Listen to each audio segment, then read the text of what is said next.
Thank you for joining us on another spectacular episode of Popcorn for Breakfast. Kirk, what in the world is happening? He's shimmying his way across the screen. You know, I just want to give... We are here for a service of entertainment, and I have to make sure that level of entertainment is brought every time. So I appreciate the commitment. I just have to do something completely random as much as I can. Well, I loved it for what it's Thank worth. With me, as always, your co-host, Kirk. Hello, hello. I am your other co-host, Cam. And you already know what this is. This is Popcorn for Breakfast. This is a Tuesday night, unless you are listening in podcast form, in which case it's probably not Tuesday night. I suppose it could be, since they're out there forever. So if it is, that's a strange coincidence. But yes. Thank you for being here. Regardless, we're glad to have you. If you're new to the program, thank you for being here. We're in the throes of it, I would say. We've got a lot of big stuff going on. We've got lots of big movie news. We've got big movies.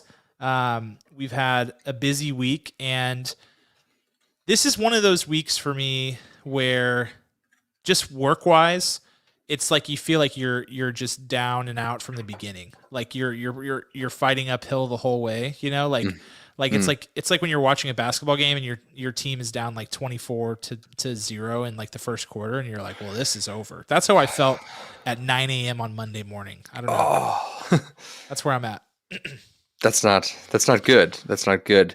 I look forward to our live podcast because I feel like it can sometimes, not always, but sometimes reset the week for me. Yes. That's what I was going to say. That's what I was going to say. I think that it's I'm looking for a spark. So there's some selfish reasons behind me doing this podcast tonight. You're looking for a spark, much like in Soul? Yes. Though the message of that movie was that,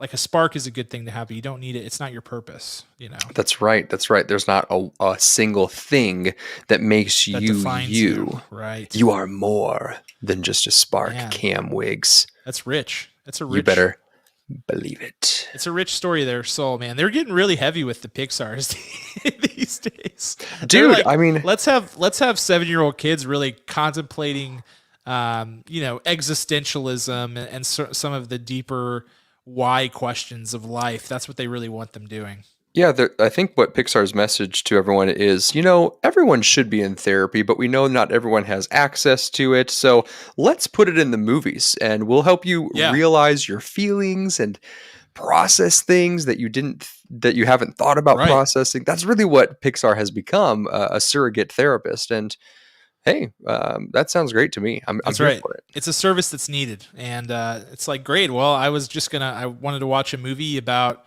with my kids, and now I'm like wondering who I am as a person. That's not the turn that I expected to go down, but here we are. But yeah, so you bring up Pixar. We're talking Pixar today. The thing that I'm constantly reminded of in this business is that movies kind of ebb and flow. There's like these big moments. We're in the midst of one of those big waves right now. We've got, we had a lot of big movies. We got another big movie coming up with Fast and the Furious 9 this weekend, and it's just going to keep rolling.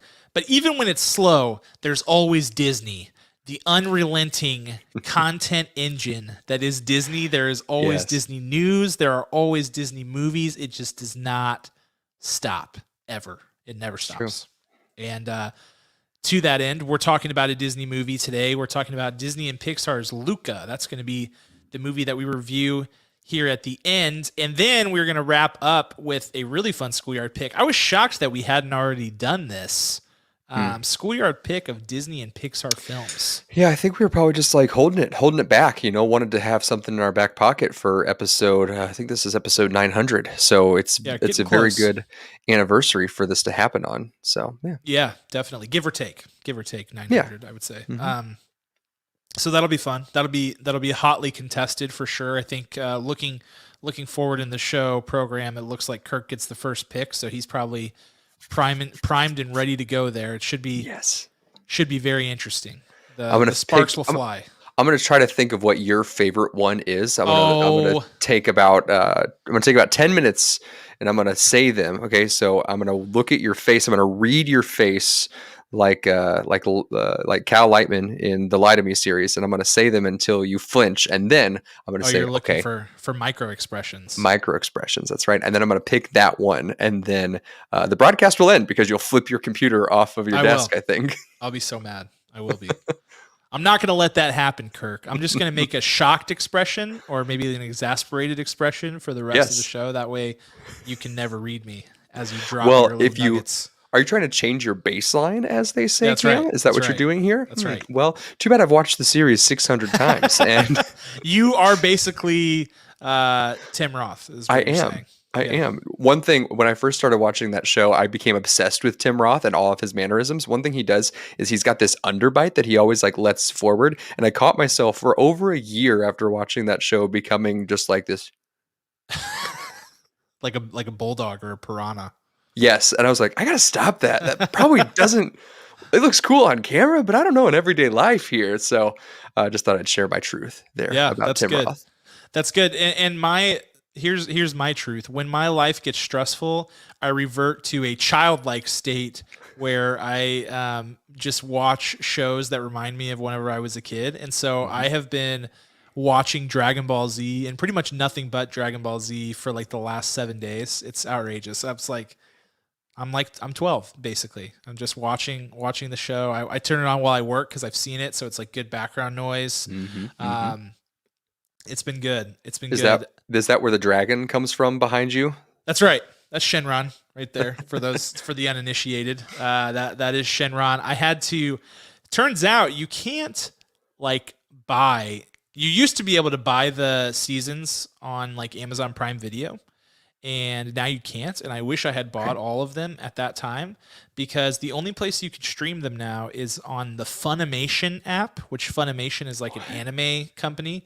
And I don't really watch a ton of anime, like here and there if it's like some big show or whatever, but I only watch Dragon Ball Z, so I had to download the Funimation app, then get the 14-day free trial. So I am sprinting to watch 9 seasons of Dragon Ball Z in 14 days. I don't think it can be done.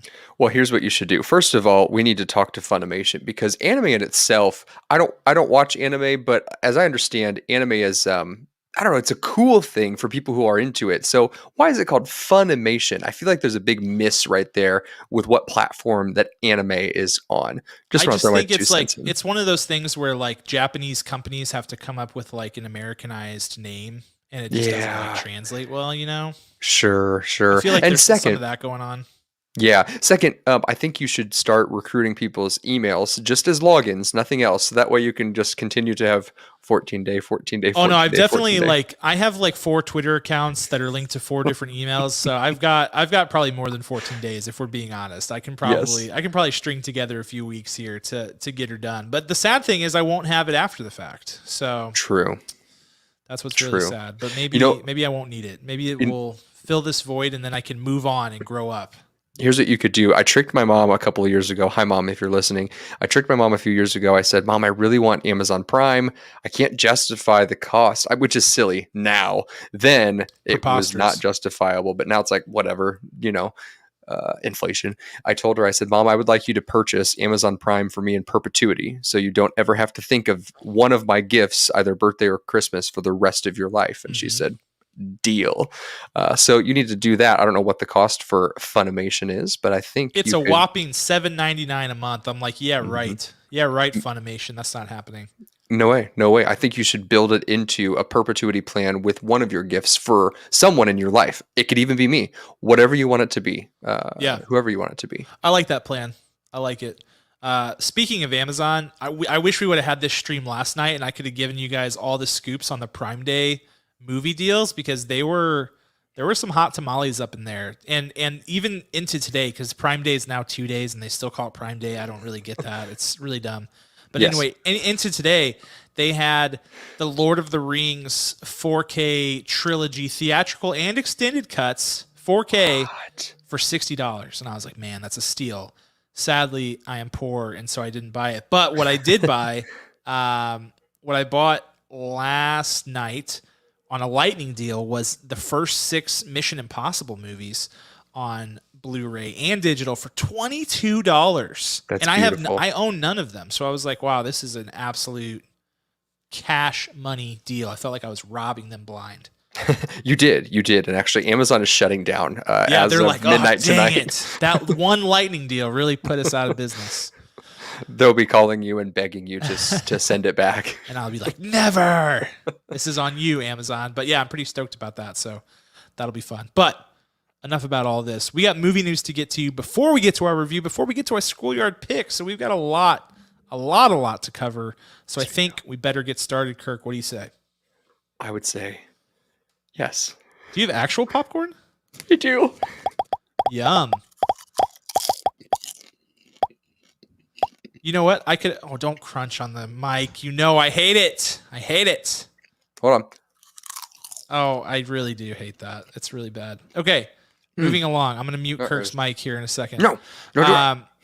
First up, we have 2 Steven Spielberg stories. We never have Steven Spielberg stories in the news, but there are 2 this week.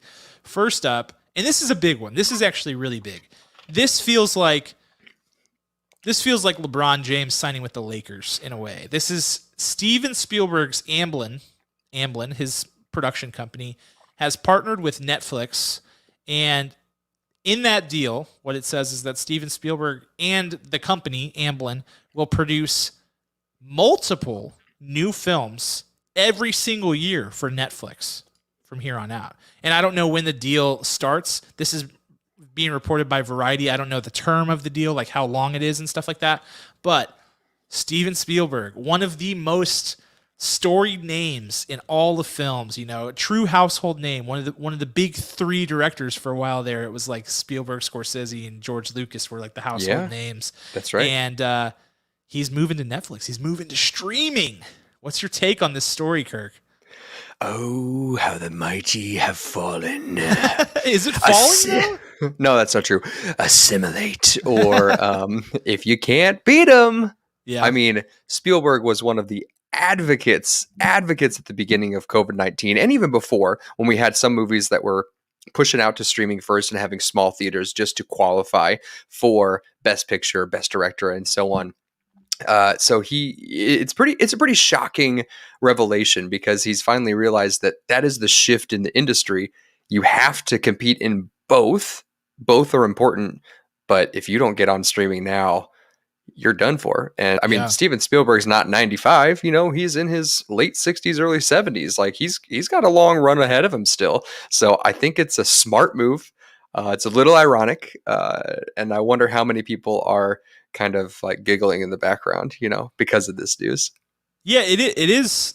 I mean, I find it very surprising. I feel like, this is a man of cinema, right? And streaming is sort of the anti-cinema. Though we saw Scorsese do The Irishman on Netflix. Of course, he got his theatrical release as well. So maybe there's some language in there about that. And I know Netflix feels like they have to have at least one foot in the theatrical waters to be able to compete for these major awards and to be able to scoop up a little bit of box office money. We know that they're doing theatrical releases for like Tick, Tick, Boom we were talking about last weekend is going to have select theater release. So maybe that's part of the deal here. Maybe it's not exclusive. Maybe it's just like his company makes some movies, but then they also make their own movies outside with different distribution partners. I don't really know all the details of it, but my reaction was the same as yours. Like, whoa, what a huge get this is for Netflix, and what a seemingly meaningful transaction for the film industry, for one of these big titans of film to enter a long-term partnership with Netflix. Yes. It should be interesting. There was something really interesting in Wall Street Journal this week where they were talking about, they did a survey on basically media habits around streaming and found that Netflix films hold less attention of viewers over time. So like Disney Plus, HBO Max, those movies that release on those platforms stay prevalent for months after. Mm-hmm. But Netflix movies don't do that. It's almost like consumers view Netflix movies as a lesser form of content. So I wonder if that is of concern to Netflix and if that's something that spurs this kind of deal where they're like, yeah, we may be Netflix, we may be the platform that you've always had, but we also create premium content that is must see, is must watch, and must talk about. I don't know. I wonder if that factors in at all.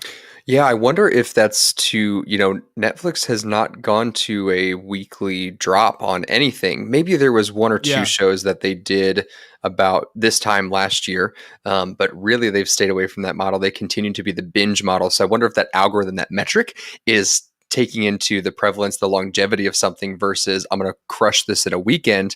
I mean, Netflix movies and series are like candy. You just immediately devour it. You chat about it. You're a little sick because of how fast you watched it and lack of sleep, right? But some of it has staying power and some of it doesn't. So I like how what's their next goal? Do they still want to?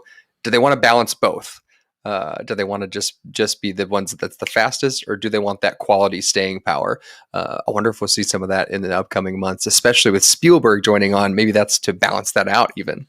Yeah, and they have a lot in the hopper, and they've been very active during award season in the past. Like in the past couple of years, so they're not slowing down. It does feel a little bit like these days I'm more drawn to whatever's coming out on HBO Max and Disney Plus right now, just because of the release schedules. But that could just as easily switch to Netflix on any given week, depending on what's coming out. So I definitely don't think Netflix has like lost prevalence.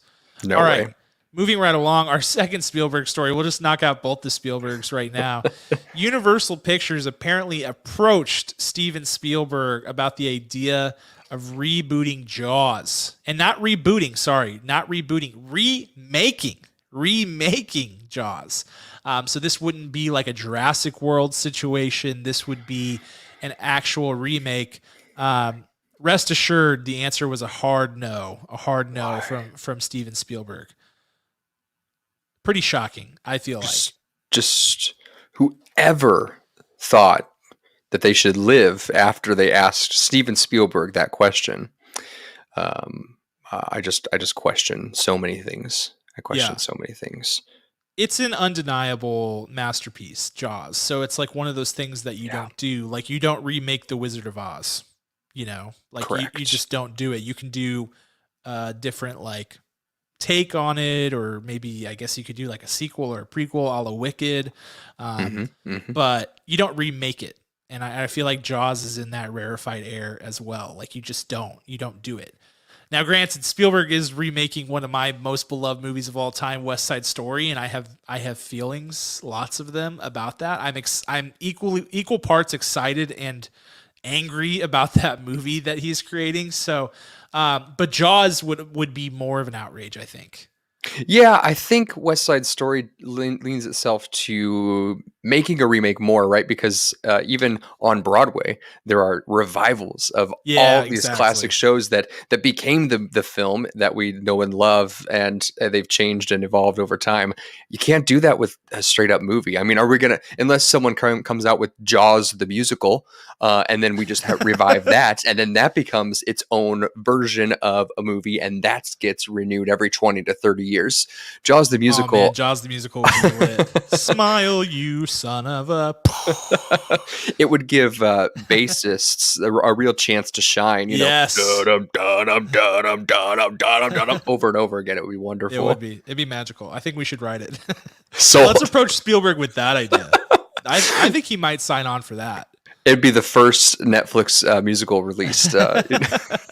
Yeah, you're like, hey, I heard you just signed a deal with Netflix. I'm going to float something past you real quick. Now, picture this. Jaws the musical. Yes. Jaws comes up with spirit fingers, kind of like bring it on, Yeah, definitely. I can see it now. I think it'd be amazing. Okay, moving right along. Disney, like I said, the Disney content machine never stops rolling. This train is always on the tracks and always full steam ahead. But the big news from Disney today was that they have found their live-action Snow White for their live-action adaptation, Miss Rachel Zegler, which is a name you may not recognize, but will soon be a household name because she is starring as Maria in Steven Spielberg's West Side Story. It's going to be her real big movie debut, and she's also signed on to play and basically a role that we don't know what it is yet in Shazam! Fury of the Gods, but is expected to be a big role. And so she's got those two movies lined up, and now she is going to star as Snow White in the official live action adaptation of that film. And interestingly, here, there are also reports that Olivia Rodrigo of Driver's License fame and HSM TMTS, High School Musical, the musical, the series fame, there are rumors that she was considered for the role as well before it ultimately went to Miss Zegler. Wow. Yeah. Your thoughts on this, Kirk? You know, I mean, I'm all for new artists. I always get intrigued by this. You know, people. You know, I say new artists, but she's probably been acting every day of her life before she hit Hollywood, right? So she has West Side Story, Shazam, and Snow White are the first 3 credits in her IMDb page. That's insane. Outrageous. So you know she has something just magical about her to be in all of these films. So I hope they all go well. It would be a tragedy if they didn't. I always you know that like when this happens, like when the Adam Drivers of the world come out, it's always like what? Who is this? And then you find out that they were like top of their class at Juilliard. And like, you know, we're taught by like these incredible people who all think they're amazing in the next big thing. So it's like it's out of nowhere for the lay person, but then whenever you read about it, you're like, they weren't just like on the street, you know? Right. I think of it a lot like when SNL added Amy Poehler, everyone in the New York comedy scene, like they're a gang, they knew Amy Poehler's name, and they're like, you got to get Amy on the show. You got to get Amy on the show. That's what I feel like these new actors are. Maybe there's some other kind of underground monologuing camp or boot camp that they go to that they're like, get Rodrigo up here. Let's bring her in. That's what it must be, because why don't we know about these until they are all of a sudden big stars and they're so elegant and just ready to go? It's marvelous. Yeah.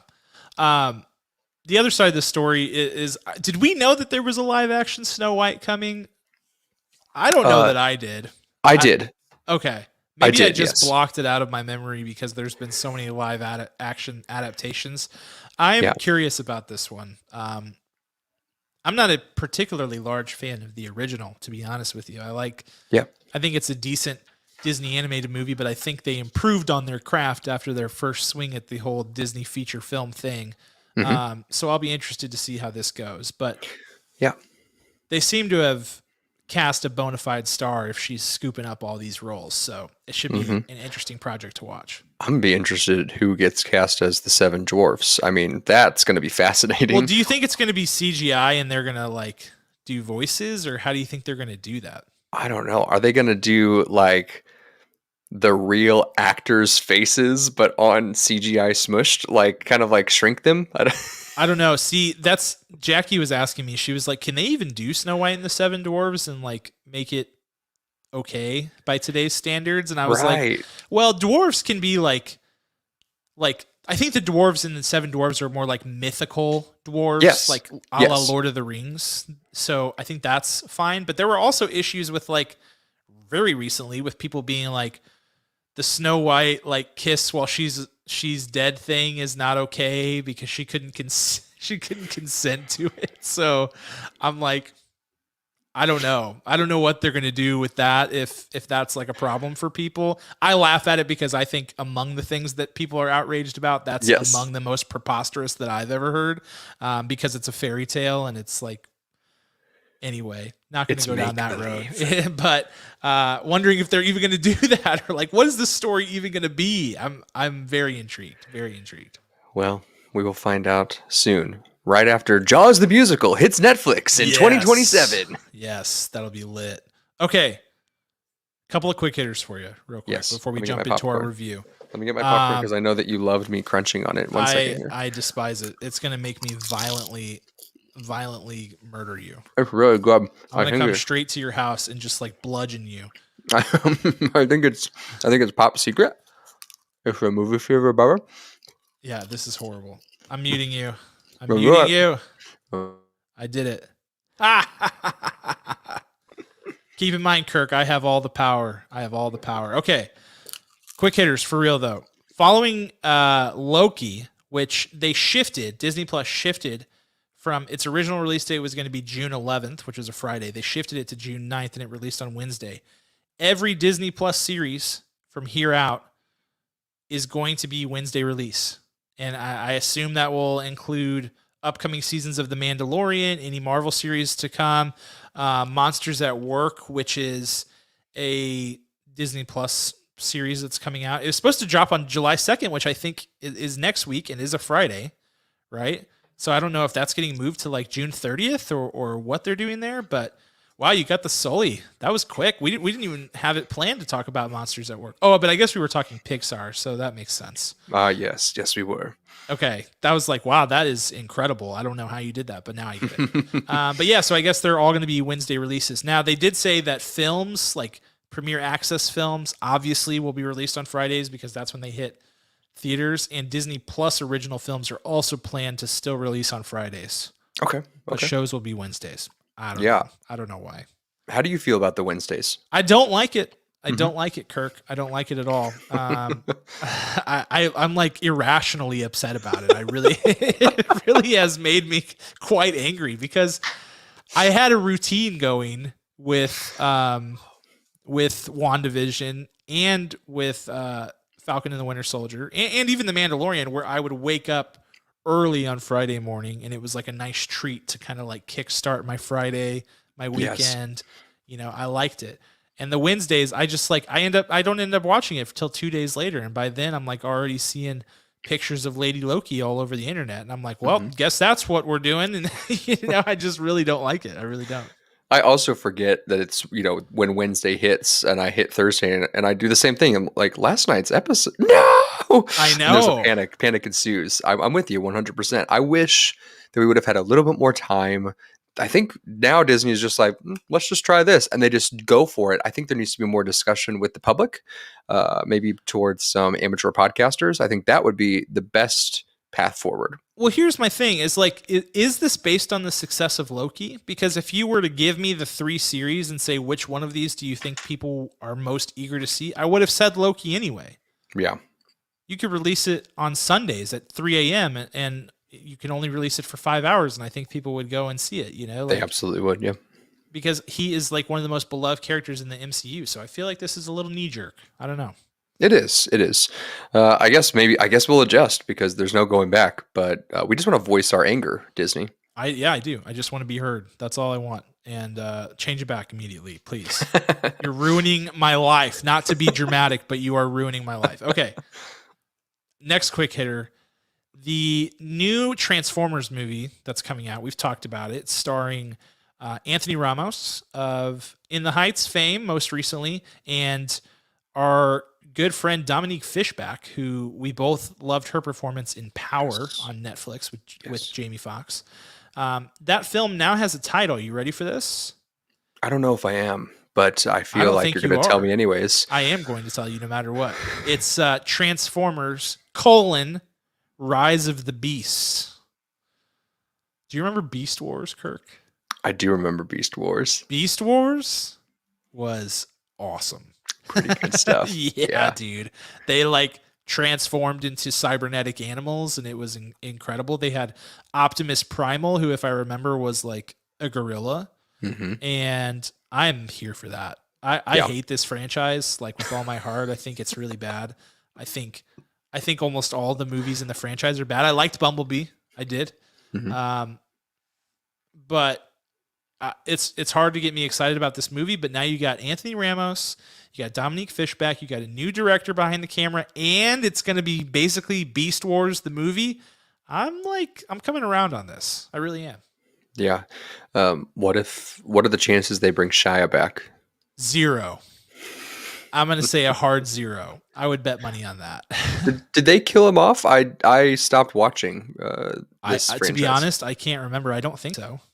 I don't think he dies. Okay. I think it would be really cool, even if it's just a cameo of him like turning around with some coffee that he's spilling as they walk by, and he's just like, nah, not anymore, not for me. But I feel like Shia, cameo, yeah. There's been some distance, so I feel like now would be a good time to have him back in. Yeah, it could be. I mean, the first one I remember watching without Shia, and I don't actually know. Marky Mark? They didn't.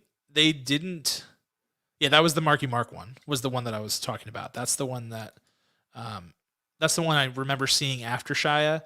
But apparently that family like goes on, like the Witwicky family is still a thing.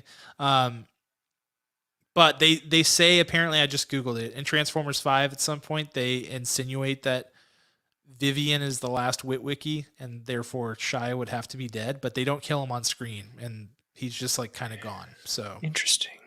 I don't know, man. Like I said, terrible series, no continuity, just so bad, in my opinion. That is correct. Moving right along. Last quick hitter. This is one that I pulled out just because we get 1,000 stories that are like so and so and so and so have been cast in this random movie that you've never heard of. You know, there's like a zillion of those every week, so there's only a few that are like actually good to talk about. This one immediately caught my eye. Jake Gyllenhaal and Vanessa Kirby were both cast in a film called Suddenly. The movie's described as a survival thriller. And the film is about a couple who's been stranded on an island in the South Atlantic, and they are fighting for survival when they were like on a journey together, like a dream, like vacation or something, and it goes wrong, and they're fighting for survival. And if that doesn't have Academy Award nominees written all over it in big letters, I don't know what does. Jake Gyllenhaal, who is incredible at playing roles where he has to become unhinged, Yes. you know, like crazy, whatever. And it is just incredible in general. And then you've got Vanessa Kirby, who just turned in an Academy Award. Wasn't she nominated for Pieces of a Woman? She was. Yep. And was incredible in that movie. That's going to be just awesome. Wow.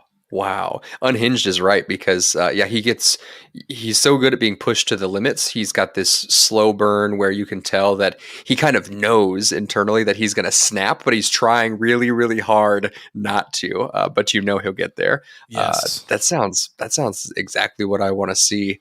What is it, this summer, or is it we have to wait for it? No, I think it's going to be a bit. They were were just cast. It was just announced like last week. So all right. I'll wait for that. Know, like man. Going back to what you said, you know, that we're in kind of this world of kind of good and growing news.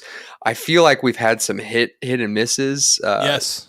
Of movies lately, and I feel like we are gearing up for some better days, you know, and we talked about that before. It almost seems like every other year is how good movies are because the release dates and shuffle dates and Yes. Studio wars and whatnot. It just seems like, you know, last year was okay. The year before was okay, you know, really great. So I think 2022 Oscars will be some pretty impressive things coming out. Yeah, I think this is the big blockbuster year, right? Because there were so many delays.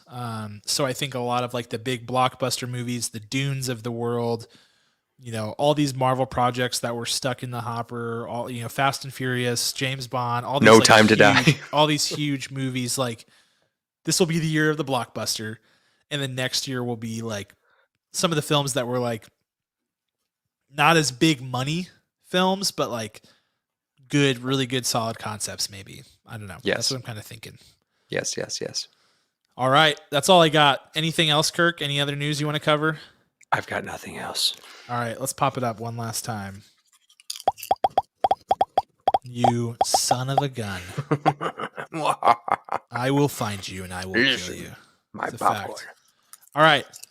And we're moving into our movie review now. Which this week is a film called Luca. We teased it earlier. Luca. It's Disney and Pixar. This is their 24th film. Hard to believe that they only have made 24 films, but also then when you look at the list, you're like, wow, this is a crap load of films. And pretty much anytime I try to name all 24, I leave one or two out of the list. So it's like, it's getting to be a pretty big list, but we're talking about Luca. It is my turn to synopsis and to kick us off on the review. Luca is a Disney and Pixar film. It can only be found on Disney Plus. This is similar to Soul. They released it without Premiere Access. You can just stream it. It's included in your subscription. This is also the first Pixar film to be created entirely remotely. I know Raya, I think, was the same way with Disney Animation Studios, but this is the first Pixar film to be created entirely remotely. And the basic premise of this movie is that it's about sea monsters in the Italian Riviera, these like coastal cities in Italy. And there is a town called Porto Rosso that is like a heavy fishing town. They're a port town back in the day.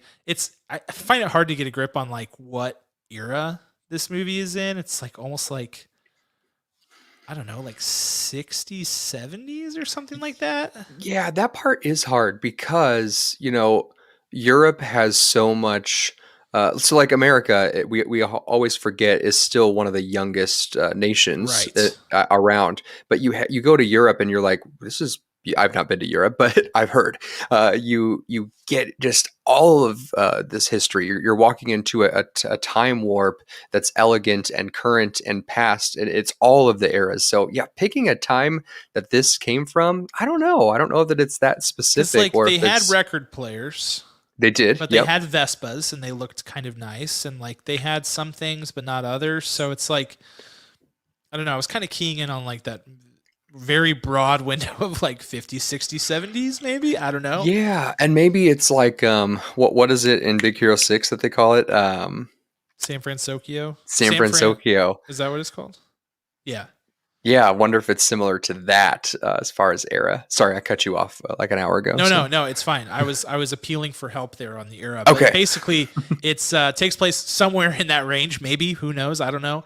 And this there's these sea monsters who live underwater in outside of this town in the Italian Riviera, and when they come on land, they turn into people, and they look exactly like human beings. And so basically our protagonist, Luca, gets a taste of the land world and what it's like to be a human, and sort of falls in love with it, much to the chagrin of his parents, and is sort of stuck in this battle where like he wants to be able to experience the things on land, but he doesn't want to upset his parents. And that's basically the premise. He makes friends, and that's kind of where our story kicks off. Yes.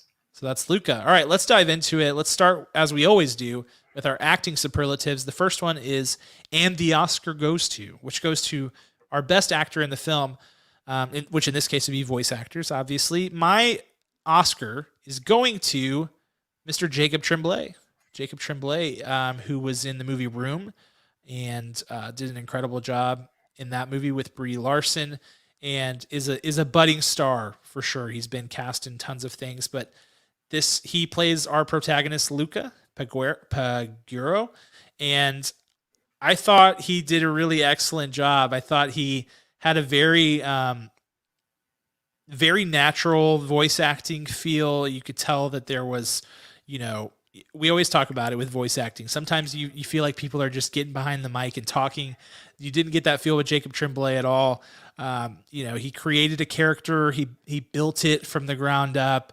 You could hear his childlike apprehension behind the microphone, and watching it just come out of this character created a very lifelike experience. I thought it was veteran level voice acting from Mr. Yes. Tremblay. I thought he was stellar, and it just solidifies my thoughts that this kid is an absolute star and will continue to be a force in this industry as he gets older. So Jacob Tremblay is my winner for his portrayal of Luca.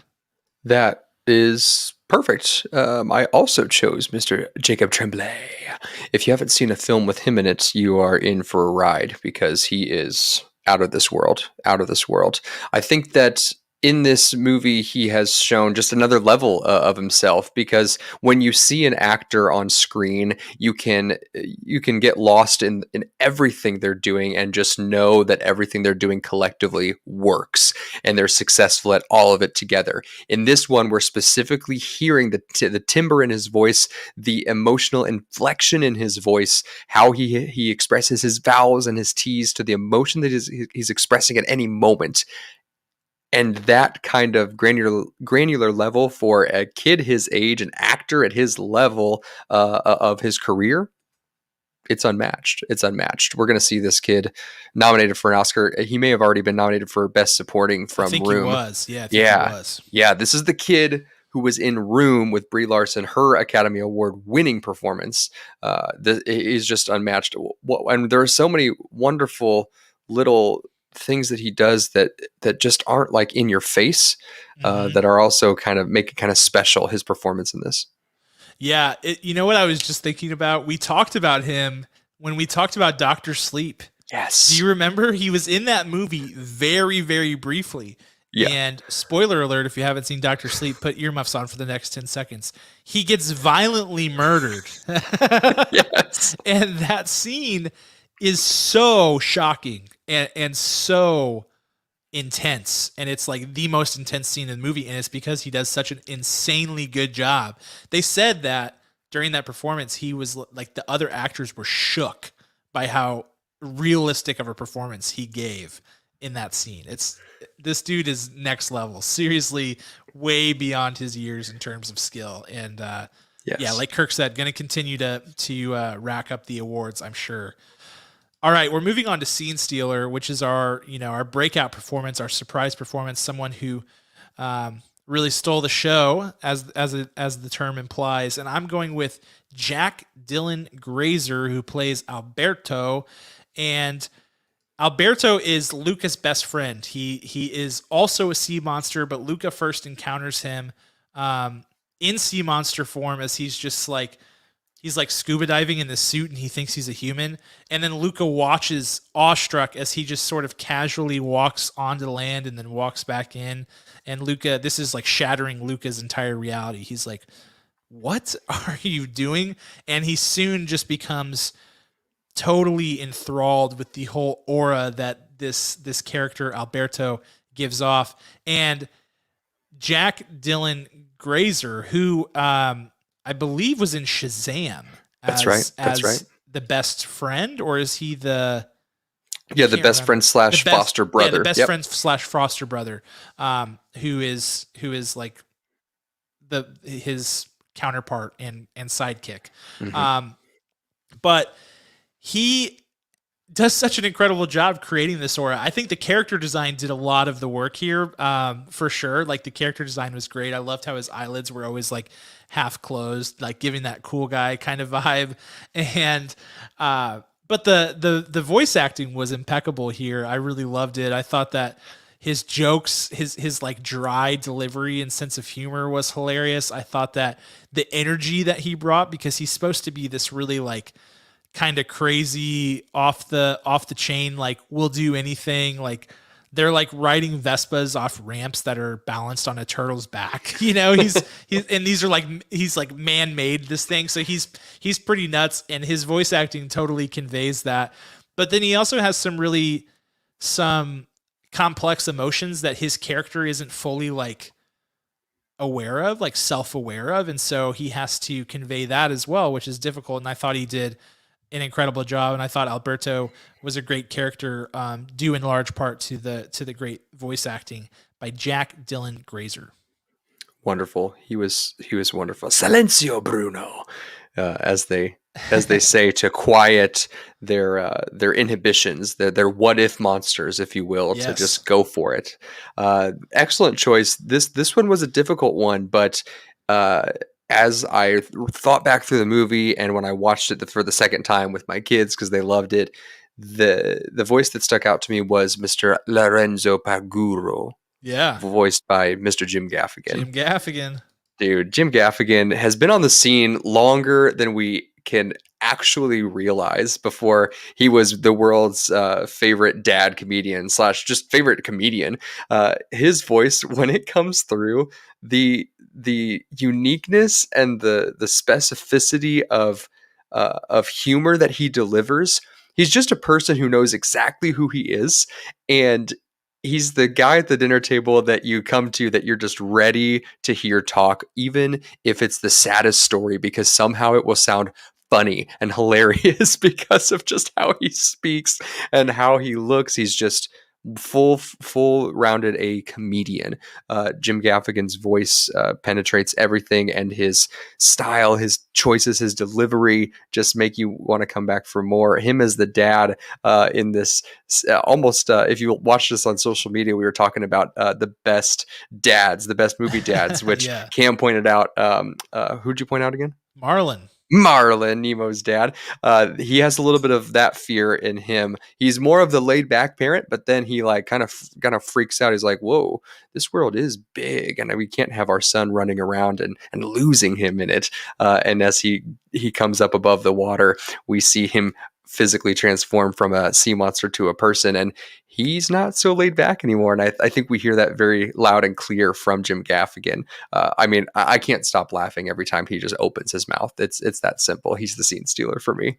love it. That's a great choice. A great choice. We some great, a really great voice acting cast, including one of my favorite voice actors who we talked about a few weeks ago, Maya Rudolph, who is just the best, and also Emma Berman, who was Julia. I thought she was great, and this is her second credit ever, and her first one is like a tiny role in Corey Carson. So Corey Carson. yeah, that's another one. If you have kids, you've probably heard of that one, but she did great as Julia. I thought she was stellar. I thought all the voice acting was really, really, really well done in this movie. All right, let's move on to the more technical side of the film. Let's talk about showstopper first, and then we'll get into director's shoes. But my showstopper, the thing that really blew me away, I mean, it's got to go to the art direction. I really think that Pixar has, for a long time, and this isn't a knock on them because I've often really enjoyed their films, they had a very particular look and feel to their movies, and I feel like they're departing from that a little bit. I feel like Coco was probably the first time that it really started to look a little bit different, but even way more so when Onward came around. Onward was the first one that you saw and you were like, ooh, this is different. You know, this is a different Pixar. And I feel like they sort of stayed on that train with Soul and then now Luca. I loved the character design, and I loved the landscapes and the textures and the colors that they brought to life in this film. It was very vibrant, very summery for a movie that came out in June. It was the perfect vibe, the perfect aesthetic, and it felt very Italy. For someone who's never been to Italy, it felt how it should feel to me, like as a dreamscape of a country, which is, you know, what these things are until you actually go and visit it, and oftentimes in our memory as well. But I thought it was beautiful. I liked the sea monster design pretty well, but I loved the character design of the humans, and especially when the sea monsters would become humans, their like transformation into human form was really cool. And I don't know, I think this was one of the most aesthetically pleasing Pixar movies in a long time. I feel like it's up there with Up, which I think was a really aesthetically pleasing Pixar movie. And that was the one that it most reminded me of in terms of aesthetic, but it had its own feel and its own vibe, and I really dug that. I would love to get more artistic deviations from the mean, you know, for Pixar to really see what their artists can do and to get different flavors and things like that. And this felt like a good step in that direction, so I loved it. Yeah, it's got to go to the art direction. My showstopper. Excellent, excellent. Mine goes is very similar to that, but it goes specifically to the recreation of this town. So the director of this film, he grew up in I believe it is northern Italy, and he wanted to pay homage to that. You know, Luca is kind of reminiscent of his life. Alberto is very reminiscent of the relationship that he had in his life. And what if you watch this, there's a little extra on Disney Plus if you're in an adult file, not a parent controlled file. So be very careful, because we watched it on my file because I'm selfish and I wanted to have it, you know, run its time. Then my son watched it on his little file with his little Disney character, and it wasn't there. So make sure if you're watching this, to get this detail, go to the parent file or a master file, user file, and watch this. It's based off of a little town. I'm going to get this wrong. The Ligurian Sea, located in the province of Genoa in Italy. And what they do is they walk you through. They did all of this like handycam stuff where they went to this little town that inspired him, and it is insane. Little nuances like where the buildings are. We have Emma Berman's character, Julia, Julia. the Yeah. house that she actually lived in really was basically in that same position in the real town. In the city, just kind of turned just a little bit, just for aesthetics. The way the water actually bubbles up underwater, they took special care to understand how long the bubbles lingered in the water, and just this special care of of research that they took into this is super important. I come from the theater background world with a theater degree in college, and what I always appreciated was my two of my professors, the Wolskis, David and Gene Wolski, is they always researched heavily before they designed a set. And this just like struck my heart because everything that they recreated or altered from their source material was just done so beautifully and with such care. So I highly recommend go watch that. It's in the extras. You can watch them do side by sides of Porto Rosa and the town that it was inspired by, which I think is Porto Reno. It's very close. Portofino, I think was the real Bay, village. Yeah. Yeah, that's interesting. They have a resort at Universal Studios called the Portofino Bay Resort, which is what this reminded me of, and I had no idea that it was based off of that. And I've never stayed there; I've just walked by it and seen it. But that's really cool. That's really really cool. And yeah, I mean, it really just comes to life, and it's really cool that it's the town that he grew up in because, again, like I was talking about, that nostalgia factor just brings an extra bit of color, literally and figuratively to your imagination of these things. So that's really awesome. All right, let's move to the other side of the coin and talk about director's shoes and what we would have changed or what notes we have. For me, I think they got a little bit busy on the subplots and sort of like micro plots and things going on throughout the movie because I felt like Alberto's whole plot line with his dad and how his dad just kind of disappeared was really underdeveloped and just kind of like came out of nowhere. Like you knew something was up with his dad, obviously, but they like don't really explore it at all. And then it's like, boom, here's what happened. And it's really quick and it feels somewhat insignificant. It's at some kind of a strange time in the movie. And so I felt like that was a little bit underdeveloped, but there are just a lot of different subplots going on with like, he has this like really cool relationship with his grandmother that's not really explored. And then there's like the thing with he's going to have to go live with his uncle, which is like talked about, but not like a ton. And then there's like Julia's mom who like apparently lives in the town over where she goes to school and she spends her summers in Porto Rosso or whatever. So there's just a lot of different plot lines. Also Julia's dad who like, it hates sea monsters and stuff like that. Like there's just so many different things that I didn't feel like they totally explored. To their credit, they explored all of the important things, but there was a lot of fluff there that could have been either taken out or explored a little bit deeper or something, like some stuff that either if it was going to be there needed to be explored more or just cut if it was not important. So that's my main takeaway. Yes. That is very true. Very true.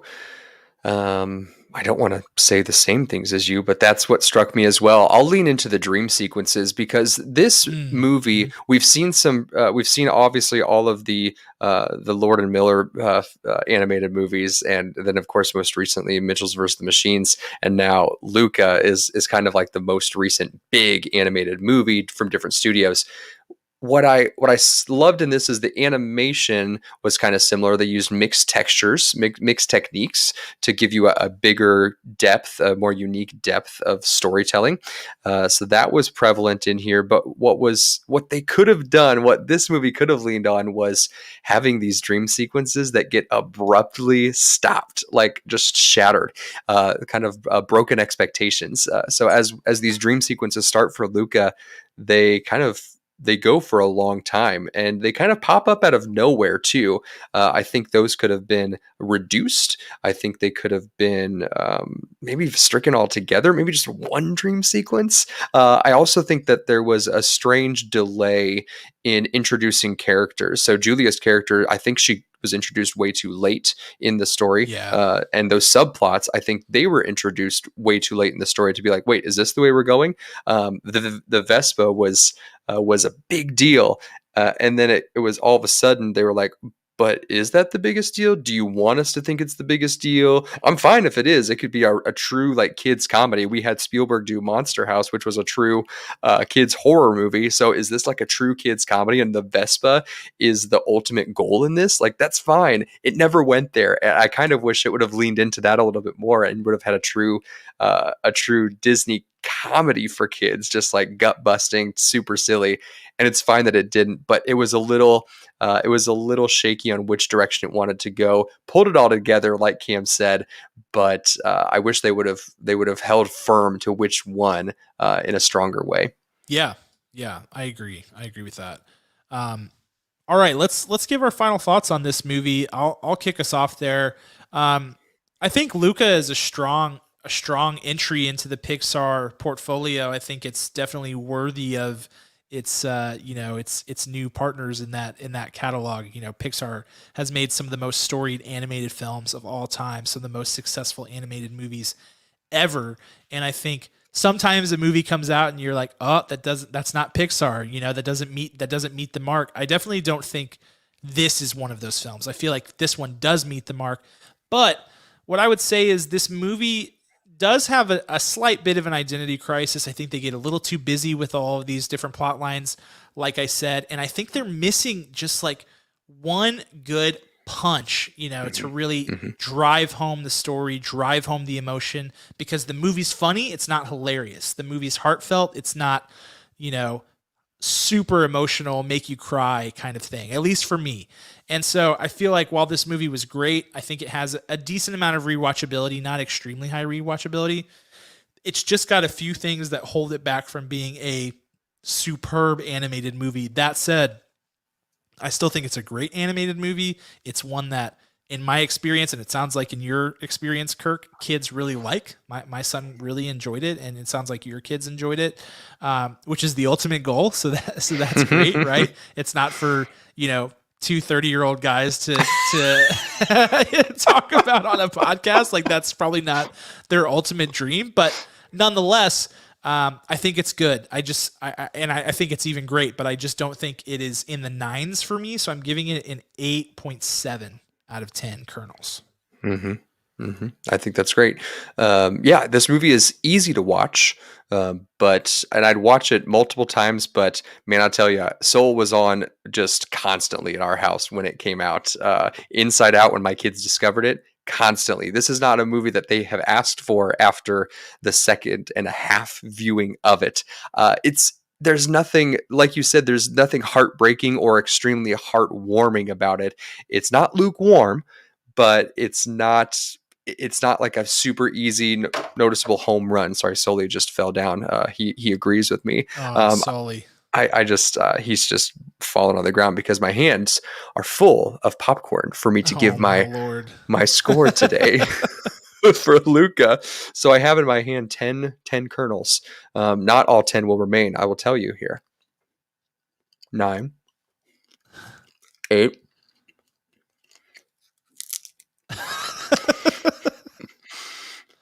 This gets a 7.5, 7.5 kernels out of 10 for Luca. I like it. I like it a lot. And I think it is unfortunate that like I tried hard not to compare it to the other Pixar films, but it's just sort of the natural thing to do. And I don't feel like it really impacted my score per se, but I do think that like for an animated film, not to say that it's easy, but like if you do it well, it can be really great because of just the way the genre is, you know, like you'll notice that in a good animated movie gets really high critic scores. It just does because the subject matter is generally simpler. It's easy to see. You can get really into the details on the creative aspect of it in these animated movies, and it's less bogged down by some of the complexities that bog down like major motion pictures that are live action. But this is a great one. It really is. It really is a great one. I just think it's it's not A tier on the if you're putting it in Pixar list. I think it's like mid high B for me is what I would say. Okay. Yep. All right, and speaking of Pixar, we're going to move out of our movie review now. Just as a reminder, you can catch Luca on Disney Plus. You don't have to pay anything extra to watch it. It's included in your subscription. You've probably seen it in a little banner across the top if you've been in the app in the last week. So just click on that if you want to check it out. But we're going to continue to talk about Pixar, and more specifically, Pixar holistically, all of it, in our Schoolyard Pick, which is starting right now. Schoolyard Pick of Pixar films. These are Disney and Pixar films. Kirk, you get the first pick, and no pressure, but this is big. This is big. It is big because this is ridiculously hard. Yes. Because I would say I love almost all of these movies, almost all of them. Mm-hmm. Oh, man. I mean, hold on one second. Oh, he's got a prop. This might be controversial. Okay. This doesn't mean it's number one. It just means I want to make sure you don't get this one. Mm-hmm. He's on my desk. He fell down a moment ago. I must go. You are a jerk. You did that on purpose. I know you did. I didn't. No, I didn't. I promise. When we are picking a movie for movie night, we have a movie night every Saturday night to rot our children's brains. And it's if the kids choose Monsters, Inc. 7 weeks in a row, I'm down for it because there's something so special and so unique about the concept of this film and this world that I'm just angry sometimes that I didn't think of it first. And these characters are so specific and so well-rounded that you couldn't make this movie today. You just couldn't. I don't know why, but it was just it lightning struck and everything worked for this movie. So it's got to be Monsters, Inc. Man, that hurts. That hurts. That was like 100% going to be my first pick. It's It's easy enough for me to just be like, all right, there's Monsters, Inc. and then there's the rest. What else? That movie, for whatever reason, years ago, I don't know that I would have picked it as my favorite, but it's one of those movies that just sticks with you. And I think it's one of those things where when people go to list their favorite Pixar movies, what I also often see people do is go, well, Toy Story has to be at the top and then there's the rest. And I'm like, well, hold on now. Is Toy Story their most original idea? Because I would argue that Monsters, Inc. is actually their most original idea. That Toy Story was their first idea and one that everyone has sort of thought of, but they were the first ones to bring to life in film form, and therefore it's excellent. But Monsters, Inc., I think, is their most original idea. I really do. So I think that's an excellent pick. All right, you stinker. You really hurt me there. But after you said the whole thing about I'm going to figure out which one is your favorite, I was like, well, he's got a 1 in 24 chance. I doubt he's going to get it. And then you bust out Monsters, Inc. I was like, you jerk. Okay, I gotta collect myself here because now my first pick is gone. All right, I'm going to go. You know what? This is another movie that's really risen up the ladder for me over the years. It's Finding Nemo. Excellent. I think Finding Nemo is stellar. I remember that being the first movie that I saw where I was blown away by the art in a way that I never thought possible. The way that they captured the way the light comes into the ocean and the way that it holds up. I think that movie came out in 2004. And man, does it ever hold up. It looks spectacular. You know, sometimes you go back and watch Toy Story 1 or A Bug's Life or some of those early Pixar films and you're like, they've come a long way. But this one, man, really, really looks good to this day. And it's got a great story, a great world. It's massively emotional, you know, and as you become a parent, it becomes even more emotional for you, actually, ironically, in a way. And all these side characters that are just incredible, Mr. Ray and Bruce and Anchor and Chum, the sharks, and you've got the pelican, you know, all these guys, like just incredible side characters. It's a great one. I love Finding Nemo. I think it's that A+ tier of Pixar for me.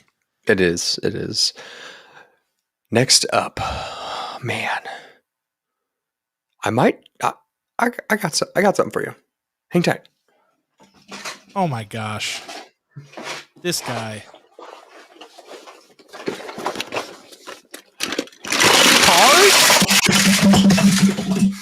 Wow, did you just dump the entire Cars bin? I did. And I will be regretting it for the next hour as I pick them all up.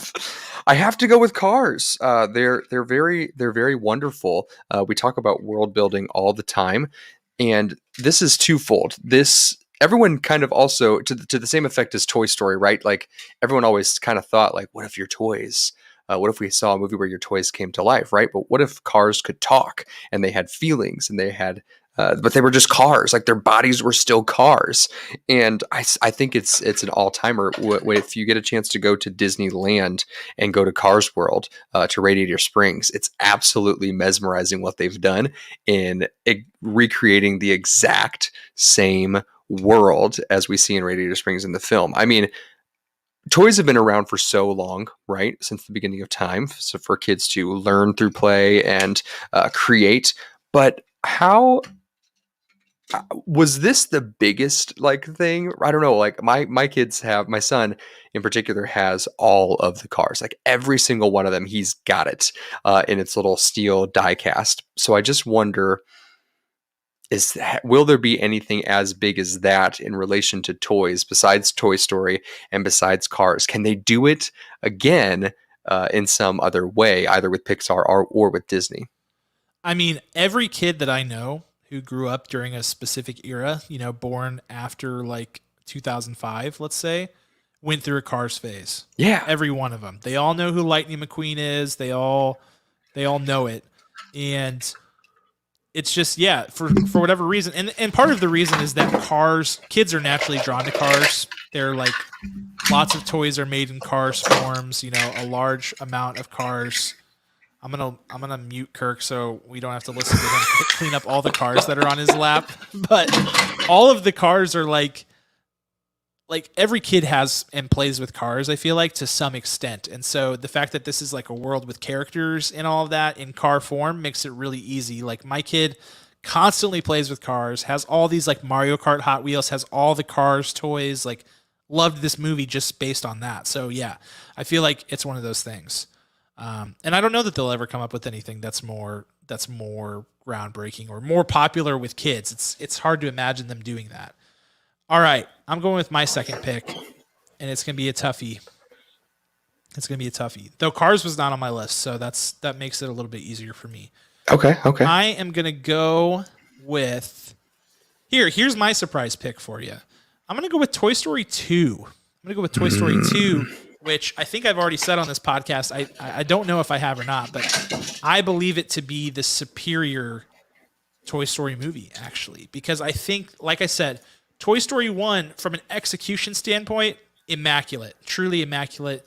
The characters they created, everything. But the level of difficulty on Toy Story 2 was much higher because they had to create a new plot line, something that's equally as engrossing and as high stakes as the first one. The first one was the move. This one was, Woody like being stolen and then being like going off to this museum with these new characters. They seamlessly introduced new characters. They created conflicts, and they so masterfully flipped the page from Woody saving Buzz to Buzz saving Woody, and Buzz helping Woody to get a grasp on what it means to be a toy versus the first time around where it was like beautiful. I loved it. And I still think it's the best Toy Story movie of them all. And I know people will freak out about that because people love Toy Story 1, but I think Toy Story 2 is the best one out of the Toy Stories. Yeah, it's one of those, we often rate sequels. Are they better than the original? And this would be in that category. I agree. Toy Story 2 was on my list. Touche, sir.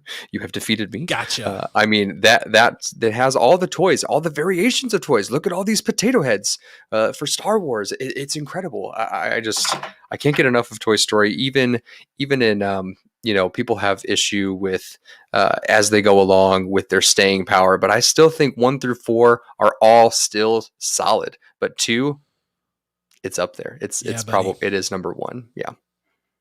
Nice. What's your third pick? My third pick is going to be WALL-E. Ooh, WALL-E. That's right. That's right. I don't have a Wally toy. I apologize. I once dressed up as Wally for Halloween, so maybe I can dig that up sometime soon. But Wally, it was fascinating to see that movie in the theater. To to make a movie with very little dialogue, with for most of the movie, probably for the first 45 minutes, it's just Hmm. them saying each other's names: Wally, Eve, Eva. It's pretty impressive to keep a kid's attention span for 5 minutes with a full in your face streaming movie, whatever it might be. But to do that is really impressive, and it still does this the same thing. So I've seen kids. I've seen kids that are my kids' age that just sit there and are glued to it. I've seen kids that are younger than them, babies who are like 3 years old, watching this for the first time, and it gets them. It gets them. I think it was really fantastic. I think it's fabled, or maybe is true, that this was the very first idea for Pixar to come out as, but they didn't actually execute it first, which was also a good move on their part. So Wally, I know some people, they just think it's boring, but I'm a big fan. Yeah, that's a good one. That's a good pick. Was not on my top 5 list, but that just makes it easier for me, right? That just makes it easier for me. But that's a good one. Yeah, we showed this one. We've been kind of like cycling through the movies, and this Wally was one of the ones where Marshall saw it and was just like, kind of captured by it, because I think because of the lack of dialogue, he's like, "What's going on here? I got to figure this out." And it was almost more fun that way, because he's got to kind of put the pieces together and see what's happening through context. It's pretty smart. It's pretty smart. Yes. Okay, my next pick. This is an easy one for me. I'm going with The Incredibles. This is my third pick. The Incredibles. I love The Incredibles. I love, especially that first movie, though I thought the second movie was really good as well. But the first movie is great. It's, great superhero origin story, super family. I wish their suits. I don't like their suits that much. I just wish they all had their own look, a little bit. I get that it's like a Fantastic Four type of thing. That's my only gripe against the movie. Like, I wish there was like different variants for like Dash and Violet and whatever. But I get that they're like a family and a team and whatever. But love The Incredibles. Love the characters in there. Really like the family, how they weave the family dynamic into it, and they capture these like great family moments, like talking while you're brushing your teeth, and like arguing in the middle of like something important, or like while you're arguing something goofy happens that you have to deal with. Like, they just captured it so beautifully. And I believe the writers of the movie are a married couple, if I remember correctly. And so that's part of the reason that it has that really genuine feel, as they wove that stuff into it. But still to this day, The Incredibles is one of the great ones. I absolutely love those characters. So good. My next pick, is this my number 4? Is that correct? 4. Yep. I'm gonna go with Inside Out. Ooh, good one. Inside Out. Movie we showed. I think that this movie is one of the few movies on Pixar that you actually have to wait for an age range, because it's so in depth, that it just it's so dialogue heavy, that it to understand it at a level of like a 2-year-old, when we watched it with my son, it's just not all there. But now he's seeing it as a 7.5-year-old, and he's like, oh, this is much more fascinating. He doesn't get up and walk out of the room. Inside Out just really took Pixar to a whole nother level. They had already been dealing with emotions, both adult and kid emotions, but this one just gave them full, just like branded them in such a specific way, thanks to Pete Docter and the whole creative team. So super happy that this movie exists.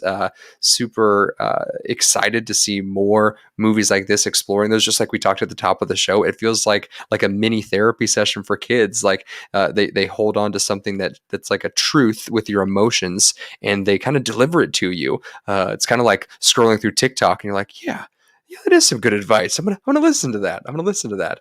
So those are some really fun times in this movie, in addition to the emotional roller coaster they take you on. Yeah, definitely. That's a great pick. That's an underrated film, man. It really is. I feel like you're picking a lot of the deep cuts, man. These are like things that people don't immediately go to. But Inside Out is super underrated. I love that movie. And I will cry like a baby every time Riley comes home from running away. It just kills me. And Bing Bong, holy Bing Bong. Lord. They are so wrong for that, Pixar. Oh That man. was so messed up. That was way too emotional with when Bing Bong says, "Take her to the moon for me." It's just like, yeah, Yeah. stabbed right in the heart. Let's try one more time, and you know that I he's know just gonna he's just gonna sacrifice himself. Oh man, it's brutal. dude. It is absolutely brutal. It's so messed up. I'm gonna cry just sitting here talking about it. Okay, man, this is so hard, Kirk. This is so hard. There's gonna be some really great movies left on the sidelines just because of the nature. That's the nature schoolyard pick, man. It's not for the faint at heart. You got to make the decisions. My next pick, my fourth pick. I'm going with Coco. Going with Coco. I love it. Actually, when Kirk joined the stream today, I was just randomly singing Un Poco Loco from Coco, like that arrangement of it. And yeah, you're welcome, Kirk, for that concert. I'm sure it was good. I hope you were recording early because it was really good. I was impressed. I was not, but I sing that song all the time, so I'll just have to record it one of these times. I think Coco is one of these movies. I saw it in theater and I didn't really know what to expect with it, and was just blown away by the world that they created. I loved the cultural tie-ins with Mexico's Dia de los Muertos. It's such a great message of, keep people in your heart even when they're gone. Like that's how, looking back to your ancestors and where you came from is important to know who you are. Mm-hmm. Man, that's great. That's a great message, and helps kids kind of deal with death too, which I think is cool because coping with death is one of the hardest things that any human being has to deal with, but it does so in such an effortless way, and makes you really think about like your legacy and how people will think about you after. Man, it's a great message. It's a great world when they go into that city over the bridge that's like made out of those petals, and it's like the city of the dead. Man, it's such a great look. And then they have the spirit guides, which are like all colorful, like Dante when he becomes the spirit guide and he's like that dog with little wings on him. And then the music. Pixar doesn't often delve into the musical world very often. This was really their first big foray into it. And then, Soul, which was music of a different type, not vocal music, but more like performance music. But Coco had a few good songs in it, so that was them branching out, and I just love that movie. I think it's really, really excellent. Wonderful. All right, last pick, Kirk. Last pick. This one hurts. Who I have to leave out on this one, but I gotta say it tugged my heartstrings so hard. It's got to be Soul coming in. Yeah, man. As the last one in my fiver, my five picker, my picker of fives, whatever you want to call it. I'm going to stop talking. Soul gave us something that, much like Coco, we had, the Hispanic, the Latino afterlife, what that looks like, and then we had another version of that, what potentially the great beyond would look like, and interpret that whichever way that you need to and would like to. This world of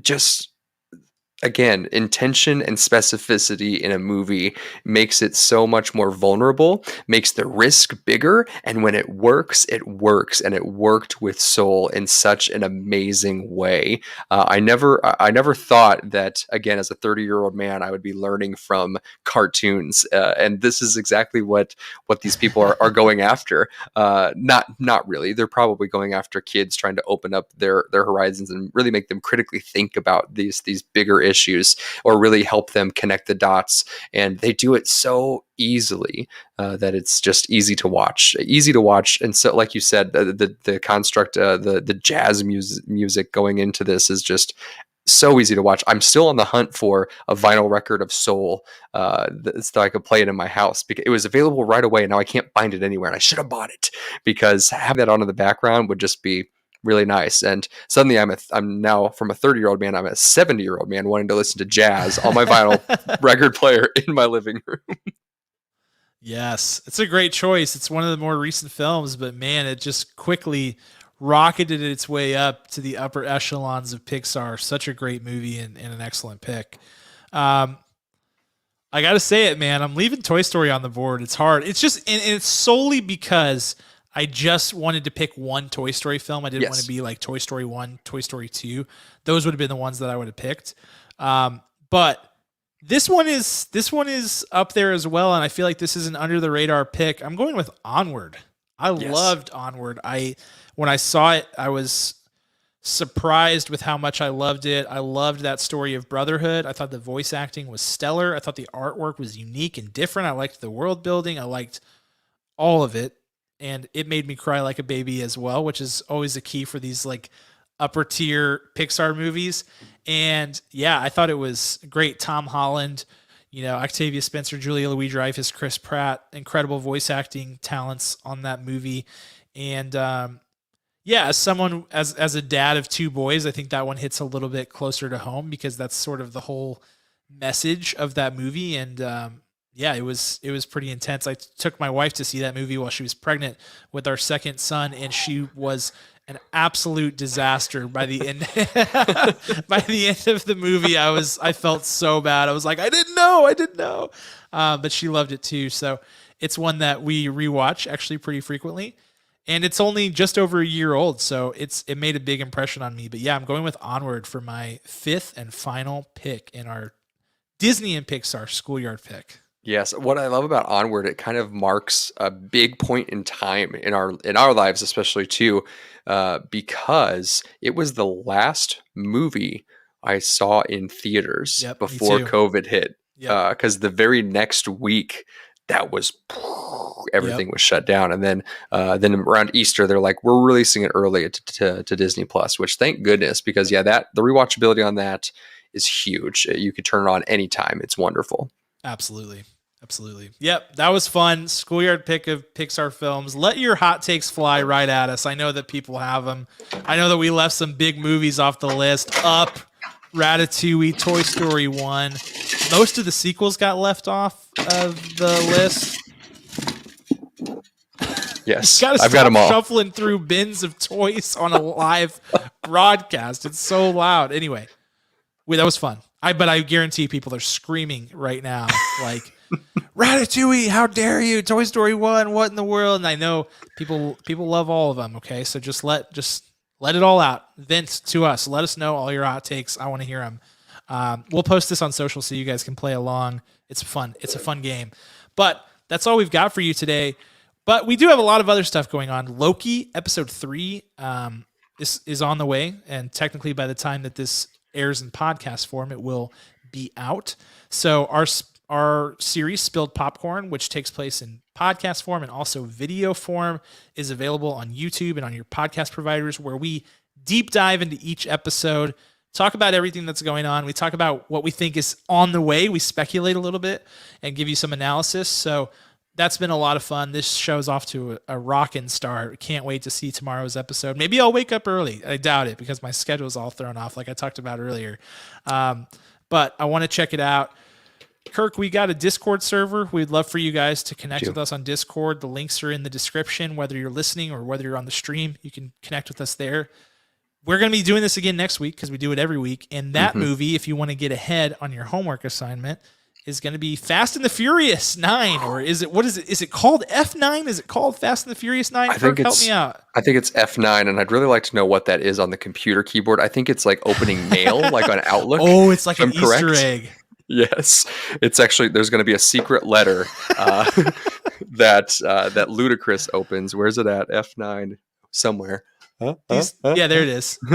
This is these names, dude. I can't wait to see the movie. I'm excited about it. Just honestly, but these names, I think the official title, I just looked it up, F9: The Fast Saga, which I'm like, hold on now. This is one movie in a series of what's going to be 11 films, according to the director. So how is this one the Fast Saga? Saga to me means multiple films. I don't understand. Like, I'm confused by this. Yeah, whatever the title of the 11, let's say it's the final story, and it'll have a question mark on it, just to be like, leave the door open. No, and then you got Vin Diesel this week being like, hey, there could be a Dom Toretto solo film. I'm like, stop it, stop. You've done it. You've won. You've conquered the world. You've got an 11 film series. You've got a spin-off in Hobbs and Shaw. Just like, please stop. They want to do for action movies what Police Academy did for comedic films. And let's remember, they didn't get better. Let's just remember. No, that's right. They didn't get better. Oh man. So yeah, we're going to be checking that out. I'm going to try to check it out in IMAX because there is a Jurassic World Dominion special preview that they're only showing before F9 on IMAX, if I remember correctly. So I'm going to try to get my hands on that. I don't know if Marcus Theater's Ultra screen counts. I don't think it does. They don't call it IMAX, but anyway, I'm going to have to figure that out. So that's what we'll be reviewing. But hope you guys enjoyed this episode. If you do, don't forget to rate, review, like, and subscribe. We are in the middle of a huge month of downloads. You guys have been supporting us so well. Thank you for doing so. And other ways you can help is just by engaging with us on social media and rating and reviewing our podcast. It would go a long way. Yes. But that's all we got. For real this time, that's all we got. We're going to give a special thanks to our executive producer, Ryan Spriggs. And we're also going to give special thanks to Rhetoric, the band that created our original music, which you're hearing right now. Check them out anywhere you can stream music. We'll talk to you later. See ya.